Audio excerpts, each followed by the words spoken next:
आज मैं आपको एक फनी चीज बताता हूँ। आफ्टर 10th स्टैंडर्ड मैंने कॉमर्स स्ट्रीम ली थी और वो भी after scoring 90%। So this was by choice, मैंने कॉमर्स स्ट्रीम ली थी। लेकिन इंडिया में एक प्रॉब्लम है, जो भी कॉमर्स स्ट्रीम लेता है somehow people look down on them. यार तुम क्या ही उखाड़ लोगे, ऐसा कॉमन सेंटीमेंट है इंडिया में कॉमर्स स्ट्रीम के स्टूडेंट्स के लिए। लेकिन मुझे इसे चैलेंज करना था, तो मैंने डिसाइड कर लिया कि मैं ग्रेजुएशन करूंगा, फिर वर्ल्ड के टॉप इंस्टीट्यूट में जाऊंगा, टॉप यूनिवर्सिटी में जाऊंगा। हार्वर्ड मैंने टारगेट रखा था वैसे उस टाइम पे, कि हार्वर्ड जाऊंगा और फिर सबको गलत प्रूव करूंगा। इंटरेस्टिंगली जब मेरा ग्रेजुएशन कंप्लीट हुआ, I ended up scoring somewhere around 68 to 70%। और इस स्कोर पे फिर हार्वर्ड को टारगेट रखना was a joke. But another point, interestingly after graduation कुछ काम की वजह से मुझे टेक्सास जाने का मौका मिला था, विच वॉज इन यूएस। तो एक थोड़ा सा फ्लेवर आ गया कि चलो यूएस में कल्चर कैसा है, लोग कैसे हैं। इसके बाद आई डिसाइडेड कि मुझे यूएस नहीं जाना है, मैं इंडिया में ही रहूंगा, इंडिया में ही टॉप इंस्टीट्यूट को टारगेट करूंगा। Luckily I landed in I am Lucknow. Now I am Lucknow जाने के बाद फॉरेन इमर्जन एक प्रोग्राम था, उसके थ्रू मुझे अपॉर्चुनिटी मिली नीदरलैंड्स जाने की। नीदरलैंड्स में मैं थोड़ा टाइम मास्ट्रिक यूनिवर्सिटी में था और फिर एमसिब में भी था। तो वहाँ पे थोड़ा बहुत एक्सपोजर मिल गया कि ओवरसीज एजुकेशन क्या होता है। But these were the top institutes and contrary to this, मेरे कुछ दोस्त है जो INSEAD, Imperial, LBS, even Babson जैसे बढ़िया कॉलेजेस में लैंड हुए थे in US and other countries. And I was curious कि यार चलो आप तो टॉप कॉलेजेस में गए हो, आपका एक्सपीरियंस कैसा है, आप किन एक्सपेक्टेशंस के साथ वहाँ गए थे, क्या वो एक्सपेक्टेशंस मैच हुई है, and lastly are you satisfied and happy with your experience overseas. इस वीडियो में मैं यही डिस्कस करने वाला हूँ कि is it worth going to US और any other country for education. Secondly, मैंने 5 पैरामीटर शॉर्टलिस्ट किए हैं जिनके ऊपर मैंने मेजर डिस्कशन किया है मेरे दोस्तों के साथ जो आज ओवरसीज एजुकेशन ले रहे हैं। कुछ अभी भी पढ़ रहे हैं और कुछ प्लेस्ड है, जॉब कर रहे हैं। और एक दोस्त तो ऐसी भी है जो सिंगापुर गई थी but she came back to India और वो यहाँ पे काम कर रही है। एंड इन 5 पैरामीटर्स में जो मेरा आखिरी पैरामीटर था वो काफ़ी क्रिटिकल वन था। और जब मैंने ये पैरामीटर डिस्कस किया, जो शॉकिंग इनसाइट्स मिले हैं, that is something you should know before taking the decision कि एमबीए या फिर कोई भी मास्टर्स लेवल एजुकेशन इंडिया में करना चाहिए या अब्रॉड करना चाहिए। चलिए शुरू करते हैं। तो चलो, इस टॉपिक को इन डेप्थ समझने के लिए मैंने क्या किया है, instead of talking to the students first, मतलब जो ऑलरेडी बाहर गए, उनसे पहले बात करने की जगह पे मैंने पहले उन स्टूडेंट्स को पकड़ा जो अभी जाने में इंटरेस्टेड है और प्रिपरेशन कर रहे हैं। बेसिकली जो जीमैट जीआरई का प्रिपरेशन कर रहे हैं या ओवरसीज एजुकेशन के लिए अपने एप्लीकेशंस फॉर्म सबमिट कर रहे हैं। उनसे मैंने पूछा कि आपके ओवरऑल एक्सपेक्टेशंस क्या है बाहर जाने के, मतलब कौन से मेजर रीजन है जिसकी वजह से आप बाहर जा रहे हो। उन्होंने टॉप 5 पैरामीटर्स हाईलाइट किए और वही पॉइंट बाय पॉइंट हम देखेंगे। सेकेंडली, मैंने हर पॉइंट के एंड में आपको एक रेड फ्लैग दिया है या फिर ग्रीन फ्लैग दिया है based on my analysis and overall research.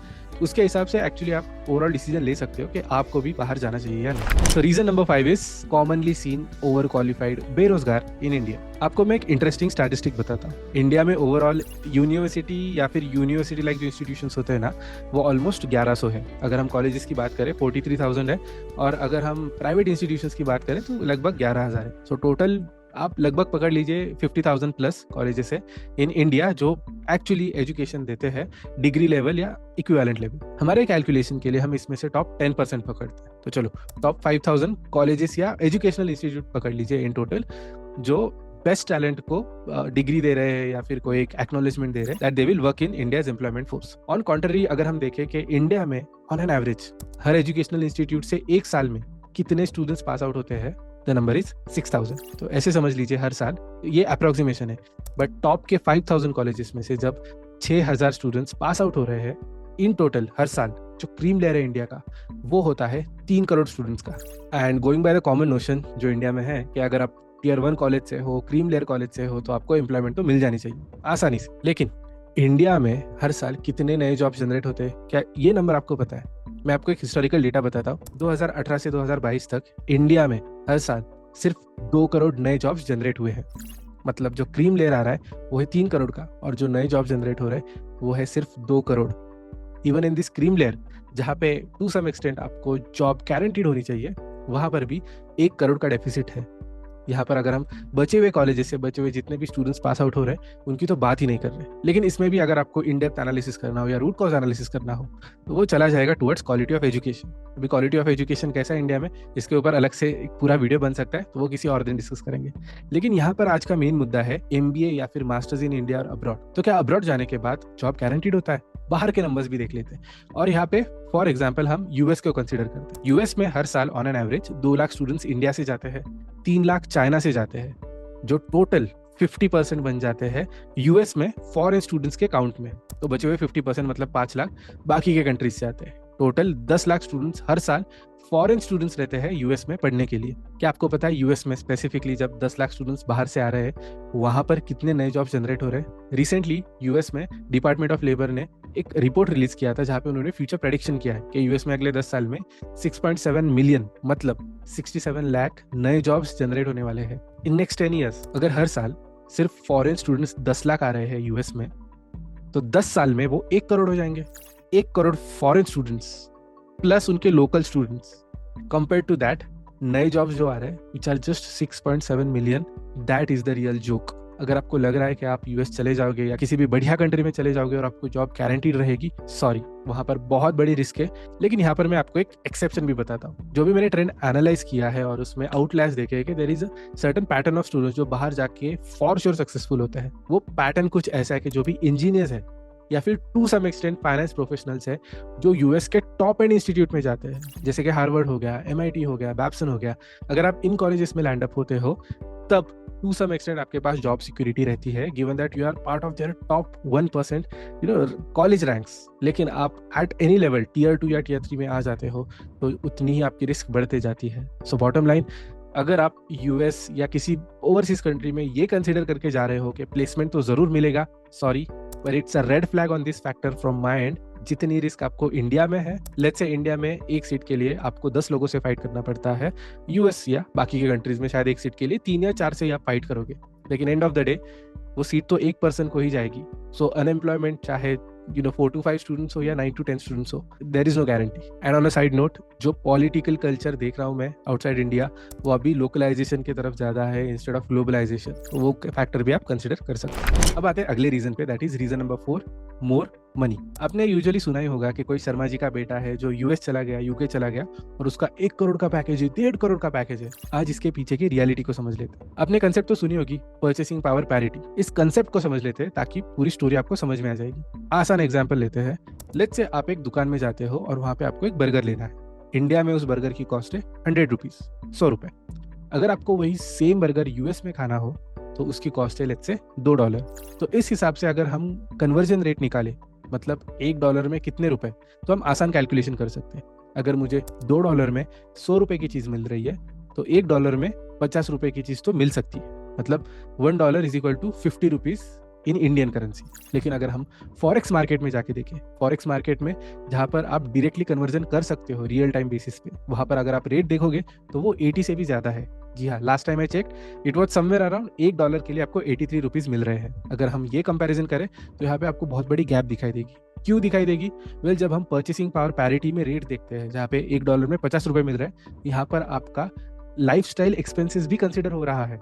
मतलब जितना ज्यादा इनकम है उसके साथ आपका एक्सपेंसेस भी तो उतना ज्यादा ही होगा। और इसी कंपैरिजन के साथ जो लाइफस्टाइल आपको इंडिया में 23 लाख रुपीस में मिल सकती है, उसी के लिए आपको बाहर $100,000 कमाने पड़ेंगे। और अगर हम फॉरेक्स कन्वर्जन ले 83 रुपीज वाला, तो 83 लाख रुपीज। जी हाँ, इंडिया में जो 23 लाख रुपीज में आप अफोर्ड कर सकते हो, जो लाइफस्टाइल अफोर्ड कर सकते हो, उसके लिए आपको यूएस में 83 लाख रुपीस कमाने पड़ेंगे या फिर $100,000। तो जब नेक्स्ट टाइम कोई आपको आके बताए कि मेरा पैकेज 80 लाख है, 1 करोड़ है, 1.5 करोड़ है, तो वो बहुत बड़ी बात नहीं है। इंडिया में अगर हम IIT, IIM ग्रेजुएट्स की बात करें या फिर सक्सेसफुल एंटरप्रेन्योर्स की बात करें, वो उसी स्केल पर आज पैसे कमा पा रहे हैं और सिमिलर लाइफस्टाइल जी भी रहे हैं। एक्सेप्शन यही होगा कि जब हम बात करते हैं क्वालिटी ऑफ लाइफस्टाइल, मतलब पोल्यूशन की बात करें या सराउंडिंग की बात करें, गवर्नमेंट सर्विसेज, इंफ्रास्ट्रक्चर की बात करें, हाँ, यहाँ पर डिफरेंस आ सकता है और इसके लिए I would give overall an exception कि आप बाहर जाके वो बेहतर मिलेगा। लेकिन अगर आप सिर्फ ज्यादा पैसे कमाने के लिए बाहर जा रहे हो, then again it is a red flag from my end कि अगर आपको बाहर MBA के लिए जाना हो तो this might not be the right reason. वैसे और एक एक्सेप्शन ये होगा कि अगर आप टॉप एंड स्कूल में चले जाते हो, बाहर के best of the best colleges, Harvard, MIT वगैरह, तो वहाँ पर आपके जो पैकेजेस है वो $200,000 या उससे भी ज्यादा के होते हैं, जो कि काफी बड़ा नंबर है। तो top colleges an exception as well. अब आते हैं अगले रीजन पे, दैट इज बेटर लाइफस्टाइल। और यहाँ पे मैं एग्री करूंगा कि जब मैं यूएस गया था और उसके बाद नेदरलैंड्स गया था, the living standard was really good. मतलब मैं आपको पर्सनल एक्सपीरियंस बताता हूँ कि जब मैं एयरपोर्ट पे लैंड हुआ and when I entered the city, मुझे 5 मिनट बस अपने लंग्स को एडजस्ट करने के लिए लग गए, क्योंकि मुझे आदत नहीं थी इतने प्योर एयर को ब्रीथ करने की। आपको बस मैं एक इंटरेस्टिंग स्टैटिस्टिक बताता हूँ। एक नंबर होता है जिसका नाम है AQI, एयर क्वालिटी इंडेक्स। ये आपको बेसिकली बताता है कि आप जो एयर ब्रीथ कर रहे हो वो कितना पोल्यूटेड है या फिर कितना क्लीन है। जितना ज़्यादा नंबर उतना ज़्यादा पोल्यूटेड एयर, जितना कम उतना ज़्यादा क्लीन। इंडिया में ऑन एन एवरेज AQI 200 से ज़्यादा ही होता है। और अगर आप नॉर्थ साइड चले जाते हो, दिल्ली या फिर एक नॉर्थ से ईस्ट साइड एक बेल्ट आता है जहाँ पे क्रॉप बर्निंग की वजह से बहुत ज़्यादा एयर पोल्यूशन होता है, वहाँ पे ऑन एन एवरेज AQI तो 300 से भी ज़्यादा होता है, which is extremely polluted, danger level of pollution. जब मैं US में था और यूरोप में था, वहाँ पे क्या आप गेस कर सकते हो AQI कितना होगा? It was less than 50। Netherlands के एक मैं छोटे से गांव में रह रहा था विच इज कॉल्ड मास्ट्रिक, वहाँ पे AQI लिटरली 10 या उससे भी नीचे था at times. And I couldn't believe कि इतनी क्लीन एयर एग्जिस्ट भी करती है अर्थ पे, but that was a very new experience to me. Secondly, government infrastructure काफी अच्छा है, बहुत सारे पब्लिक ट्रांसपोर्टेशन के मोड्स फ्री है। सेकेंडली, डिजिटल भी है, आपको एक ही पास लेना पड़ता है जो बस स्कैन करते ही it's pretty much easy to travel anywhere. Secondly, मैं जब भी किसी बस में चढ़ा मुझे हमेशा सीट मिलती थी। कमिंग फ्रॉम इंडिया, जहाँ पे मैं 20-25 साल सिर्फ इंडिया में ही रहा हूँ, मुझे पर्सनली सीट याद भी नहीं लास्ट टाइम कब मिली होगी। So it was quite new to me, कह रहे हर टाइम चढ़ रहा हूँ, आधी बस तो खाली रहती है। थर्ड थिंग, जब मैं बाहर भी निकलता हूँ घूमने के लिए, चाहे दिन हो चाहे शाम हो, just you will see handful of people, 10-15 लोग ही आजू बाजू में दिखेंगे। इंडिया में अगर आप पीक आवर्स में बाहर निकलोगे, सुबह 9 से 12 पकड़ लीजिए और शाम को 5 से 8 पकड़ लीजिए, हर तरफ बस ट्रैफिक, लोग ही लोग दिखेंगे आपको। तो वो भी एक हैबिट बिल्ड करना थोड़ा सा टाइम लगा मुझे कि यार इतने कम लोग भी हो सकते हैं। लेकिन यहाँ पर भी सब कुछ अच्छा नहीं है। मैं आपको कुछ एक्सेप्शंस बताता हूँ। जब मैं US में था, हमारे साइड में एक एरिया था जिसका नाम था डाउनटाउन, और लोग बताते हैं कि यार आदित्य, वहाँ पे 8 बजे के बाद मत जाना, it's not safe. And me being me, मुझे कुछ बोला है कि आदित्य मत करो, मैं तो करूंगा। I was quite amateur back there. तो मैं निकल गया 8 बजे के बाद घूमने डाउनटाउन में, और तब मुझे फर्स्ट टाइम पता चला कि वहाँ पे लोग, मतलब जो हम मूवीज में देखते हैं कि बड़ी बड़ी चेन पहने हैं, नीचे जीन्स में गन रखी हुई है, मैंने वो रियल में देखा कि मेरे सामने से एक लड़का जा रहा है, he was of African American background, तो लेकिन वो वहाँ से जा रहा है और उसके जीन्स में गन रखी हुई है। And for a minute I thought कि भाई ये बंदा तो बस गन निकाल के किसी को भी उड़ा सकता है, which happens a lot in US। अगर आप गन वायलेंस के विक्टिम्स देखो, नंबर्स देखो, of the roof, of the charts. तो वो एक रियल रिस्क है जो फॉर्चुनेटली इंडिया में नहीं है। आप इतना ओपनली किसी के पास गन नहीं देखोगे अनलेस इट इज लाइसेंस्ड, या फिर अदर पैरामीटर्स कुछ हो सकते हैं। और एक एक्सेप्शन बताता हूँ आपको, जो है टुवर्ड्स रेसिज्म, और ये भी मुझे फर्स्ट हैंड एक्सपीरियंस हुआ था। मैं जब एक स्टेट सेनेट होता है, वहाँ पे आप पास लेके घूमने जा सकते हो और वहाँ पे ओपन टूर्स रहते हैं। तो वैसे ही मैं एक गाइड के साथ टूर ले रहा था पूरे स्टेट सेनेट का, और तभी पता चला कि एक छोटी सी बच्ची थी जो मेरे आसपास खेल रही थी, उसकी मम्मी उसे तो लेके गई थी, लेकिन उस मम्मी ने जाके कंप्लेन कर दी टूर गाइड को कि हमें ये लड़का हमारे ग्रुप में नहीं चाहिए। And I was kind of shocked कि अरे ऐसे क्यों। लेकिन वो जो टूर गाइड थी वो आ गई, कुछ पूछा नहीं, कुछ बताया नहीं, she just said sir you have to leave and join the next group जो 12 बजे आएगा। तो मैंने सोचा कि यार हर 15 मिनट में ग्रुप निकल रहा है, ये मुझे 12 बजे वाले ग्रुप में क्यों भेज रहे हैं। लेकिन जैसे ही मैं डाउनस्टेज आया जहाँ से टूर स्टार्ट होता है, वहाँ पे देखा कि 12 बजे एक स्पेशल टूर रहती है अफ्रीकन अमेरिकन लोगों के लिए। एंड आई वॉज लाइक अरे एक तो मैं इंडियन हूँ, सेकेंडली मैं ब्राउन हूँ यार, मतलब उतना भी डार्क नहीं दिखता हूँ, बट ठीक है। ऐसे नहीं था कि बस यही एक्सपीरियंस था। जिस बिजनेस मीटिंग के लिए मैं वहाँ गया था, कुछ लोग मुझे ऑब्जर्व हुए जो इंडियंस के साथ बात नहीं कर रहे थे। अगर मैं उनके ग्रुप में जाऊँ तो वो उठ के चले जाते थे। तो ये एक्सपीरियंसेस आपको हो सकते हैं। इसके साथ और एक एक्सेप्शन ये भी है कि मैं जब इंडिया वापस आ रहा था तो मेरे कनेक्टिंग फ्लाइट्स थी। तो फॉर्चुनेटली एक फ्लाइट में मेरे साथ जो बैठा था लड़का वो इंडियन ही था, तो मैं उससे बात कर रहा था। He was working in IBM, वो टिपिकल इंजीनियरिंग करके MS करने US गया था और वहाँ से IBM में ज्वाइन हो गया था। तो उसने सबसे बड़ा ड्रॉबैक वहाँ रहने का बताया कि स्ट्रेस लेवल और एंग्जाइटी बहुत बढ़ गई थी। मतलब you kind of feel alone, आपके दोस्त नहीं बन पाते एक सर्टन एज के बाद, और वो वहाँ पे एक सर्टन एज के बाद ही गया था। मतलब आफ्टर 2022 शायद आपका वो ट्रस्ट फैक्टर उतना रहता नहीं, आप स्ट्रेंजर्स पे उतना ट्रस्ट नहीं कर पाते हो, even though they are Indian in foreign land. अगर वो US में भी किसी इंडियन से मिला तो वो इतना इजीली ट्रस्ट नहीं कर पाता है। उसका रूममेट का ही वो एक्सपीरियंस बता रहा था कि he doesn't even trust his roommate जो इंडियन है, तो उसको बहुत ऐसा एक अकेलापन फील होता है US में रहते हुए।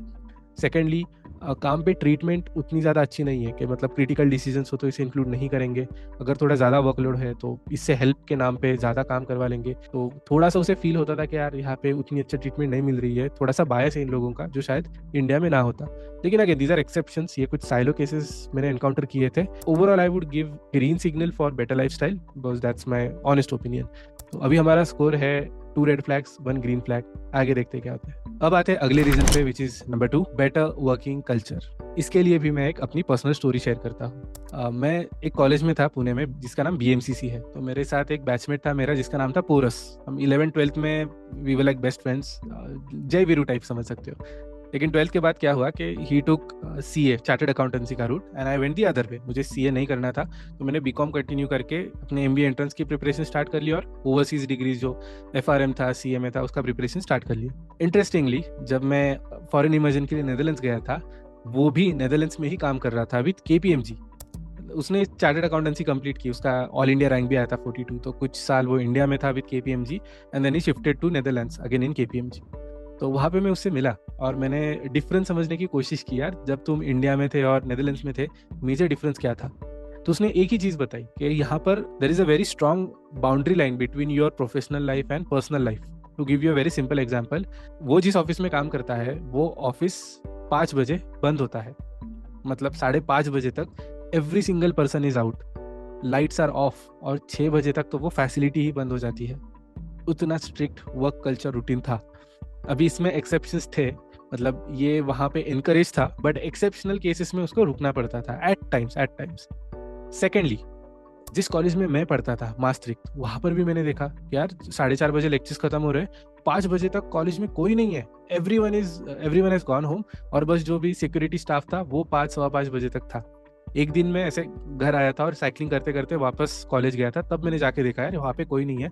अराउंड 5:36 तो बाहर मेन गेट को लॉक भी लगा दिया था उन्होंने, and I was so surprised. Second thing I observe कि वहाँ पे 5:30 के बाद लोगों का एक अलग रूटीन स्टार्ट होता है, जहाँ पे लोग गार्डन में जा रहे हैं बच्चों को लेके, या कुछ स्पोर्ट्स खेल रहे हैं, अगर बास्केटबॉल कोर्ट है वहाँ पे खेलने के लिए आ रहे हैं, क्योंकि सनसेट थोड़ा लेट होता है वहाँ पे, 8-8:39 के बाद होता है। तो लोगों के पास, मतलब जो हम सैटरडे संडे करते हैं, लिटरली लोग वो हर रोज कर पाते हैं, because their day starts early. By the way 8:30 बजे तक pretty much everyone starts coming, और 9 बजे जब एक्चुअल वर्किंग आवर्स स्टार्ट होते हैं, एवरीवन इज इन ऑफिस।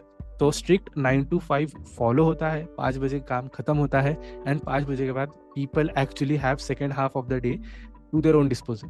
जो करना है वो कर सकते हैं, अगर आपको साइड हसल करना है वो कीजिए, सोशलाइज करना है वो कीजिए। So overall I would say work life balance wise working overseas is way better. And इसी पैरामीटर में मैं थोड़ा सा डगमगाया है कि यार to have a proper balance in your life, कि चलो 5 बजे सब कुछ खत्म हो रहा है और उसके बाद का टाइम पूरा आपका है, अब कितनी सारी चीजें कर सकते हो। उस जगह पे आई वुड से यार कि मैं थोड़ा सा सेकंड थॉट्स में आ जाऊंगा कि शायद बाहर जाना ही बेटर होगा, क्योंकि जो करियर होता है, यू स्टार्ट समवेयर अराउंड 22 और 25, लेकिन आप अगले 20-25-30 साल काम करोगे। तो अगर इतने साल काम करना है with right work life balance, तो आप सस्टेनेबली कर पाओगे, एक हेल्दी वे में कर पाओगे।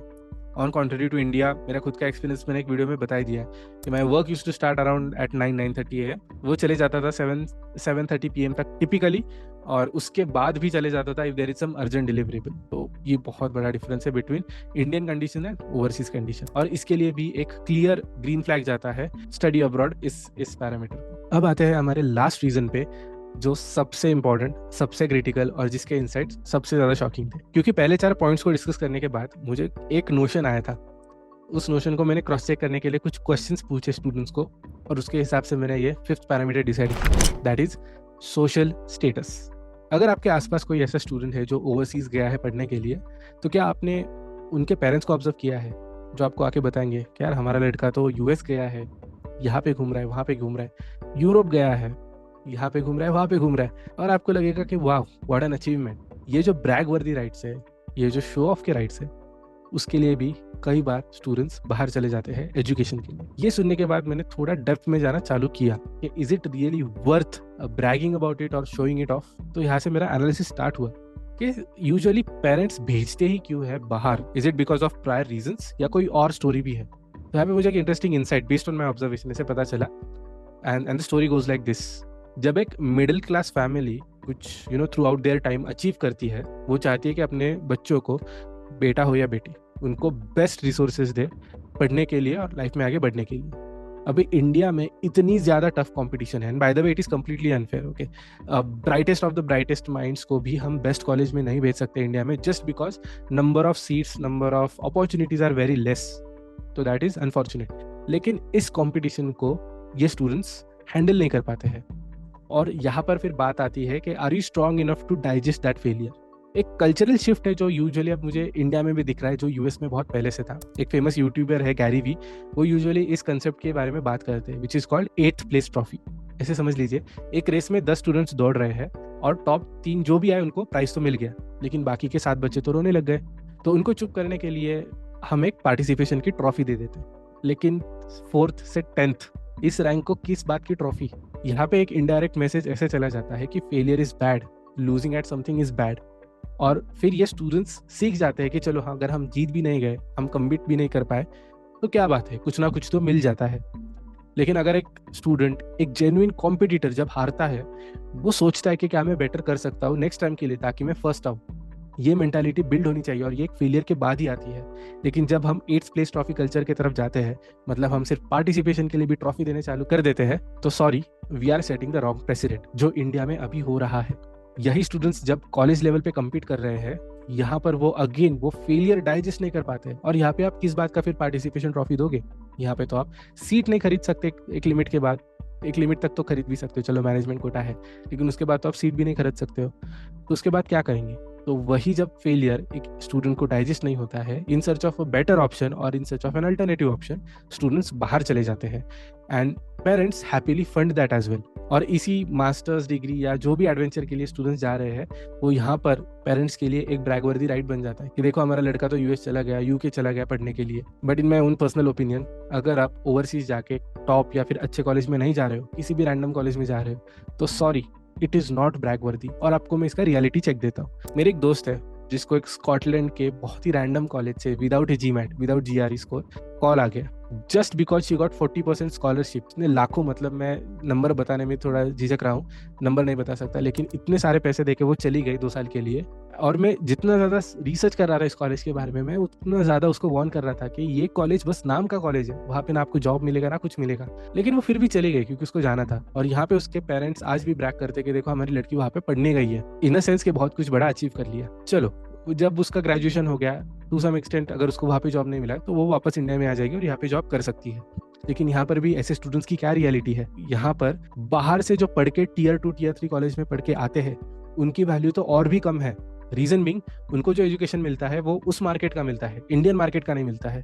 सेकेंडली, जो कंपनीज है उनको यहाँ का क्रीम लेयर चाहिए, बाहर का भी क्रीम लेयर चाहिए। अगर दोनों में से भी कोई नहीं है तो ऐसे स्टूडेंट्स के तरफ बहुत डिग्रेडेड रिमार्क से देखते हैं, बहुत कम से कम सीटीसी ऑफर करते हैं। I had a very close friend of mind, bright student, जो सिंगापुर गई थी, जब वो वापस आई डिसेंट कॉलेज में गई थी, ऐसे भी नहीं कि टियर 3 टियर 4 कॉलेज था, फिर भी 12 लाख की सैलरी से स्टार्ट करना पड़ा था after going to Singapore in a very decent college. और उसके पास थोड़ा वर्क एक्सपीरियंस भी था ग्रेजुएशन बाद का, फिर भी she had to start at 12, जो एक बीकॉम ग्रेड को 3-4 साल, मैक्सिमम 5 साल के बाद मिल जाता है यूजुअली, अगर राइट स्विच लिए तो। एंड सेकेंडली, अगर आप इंजीनियरिंग बैकग्राउंड से हो, अच्छे कॉलेज से, तो 2-3 साल के एक्सपीरियंस के बाद तो मिल ही जाता है 12 से ज़्यादा। तो अगेन ये थोड़ा एक अनफेयर कंपैरिजन लगा मुझे कि आप बाहर जाके इतना पैसे स्पेंड करके आओगे और लोअर पैकेज पे स्टार्ट करोगे। और एक रियलिटी चेक देता हूँ, जब मैं नेदरलैंड्स में था, मैंने एक दिन उबर से खाना मंगवाया था, तो वहाँ पे खाना देने के लिए एक इंडियन स्टूडेंट ही आया था। मैंने उससे बात स्टार्ट कर ली कि आप कहाँ से हो, क्या करते हो वगैरह, तो that student was from Gujarat. मैंने और भी पूछा कि यार फिर यहाँ पे आपका ग्रेजुएशन हुआ या नहीं, पोस्ट ग्रेजुएशन हुआ या नहीं। तो मैं जिस कॉलेज में जा रहा था वो उसी कॉलेज का अलुमनाई था, मास्टर्स डिग्री एमबीए कंप्लीट कर ली थी और उसके बाद जॉब नहीं मिल रहा था। तो सुबह 9 से 12-1 बजे तक वो जॉब ढूंढता था और शाम को उबर की डिलीवरीज करता था। So in my mind I started thinking कि यार this is the actual reality, students को इतना स्ट्रगल करना पड़ रहा है। लेकिन ऑन कॉन्ट्ररी, अगर आप उनके पेरेंट्स के बारे में सोचोगे, क्योंकि मेरा अगला सवाल यही था कि पेरेंट्स को बताया या नहीं, and he was very shy. उसने बताया कि जॉब कर रहा हूँ, बट ये नहीं बताया कि फूड डिलीवरी, कोई और डिसेंट सा जॉब बता दिया। तो घर पे उसके पेरेंट्स वही ब्रैगवर्दी राइट्स लेके घूमेंगे कि हमारा लड़का तो नेदरलैंड्स में है, जॉब कर रहा है, एक सर्टेन लेवल सैलरी पर है, तो थोड़ा सा सेटल्ड भी है। But is that the reality? नहीं, बहुत गलत मैसेज जा रहा है उन स्टूडेंट्स को जो किसी भी रैंडम कॉलेज से एक्सेप्टेंस आने के बाद चले आते हैं ओवरसीज एजुकेशन के लिए। तो यहाँ पर फाइनल डिसीजन मैं आपके ऊपर छोड़ता हूँ। हमारे पास 2 रेड फ्लैग्स है, 2 ग्रीन फ्लैग्स है, 5th फ्लैग मैं आपके लिए एम्प्टी रखता हूँ, आप फील करना। लेकिन यहाँ पे कुछ पैरामीटर्स को याद रखना।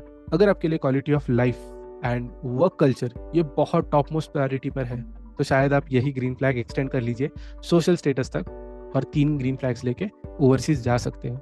और इफ यू आर समवन जिसको सैक्रिफाइस नहीं करना है, and sacrifice in terms of friends and family को सैक्रिफाइस नहीं करना है, खुद के कंट्री का जो कंफर्ट होता है उसको सैक्रिफाइस नहीं करना है, जो इंडिया की ग्रोथ स्टोरी अभी बन रही है, कंसिडरेबल अमाउंट ऑफ यूनिकॉर्न्स अब इंडिया से आ रहे हैं, इंडियन सॉल्यूशंस प्रोडक्ट्स आज ग्लोबल लेवल पे अडेप्ट हो रहे हैं। So there is a good chance in next 10 years India will be the power centre for the world. तो अगर आपको इस ग्रोथ स्टोरी को भी कॉम्प्रोमाइज नहीं करना है, सैक्रिफाइस नहीं करना है, तो शायद आप यही रेड फ्लैग्स सोशल स्टेटस तक एक्सटेंड कर सकते हैं और 3 ग्रीन फ्लैग्स लेके डिसाइड कर सकते हैं कि maybe going abroad is not worth it, let me stay back and be part of this growth story.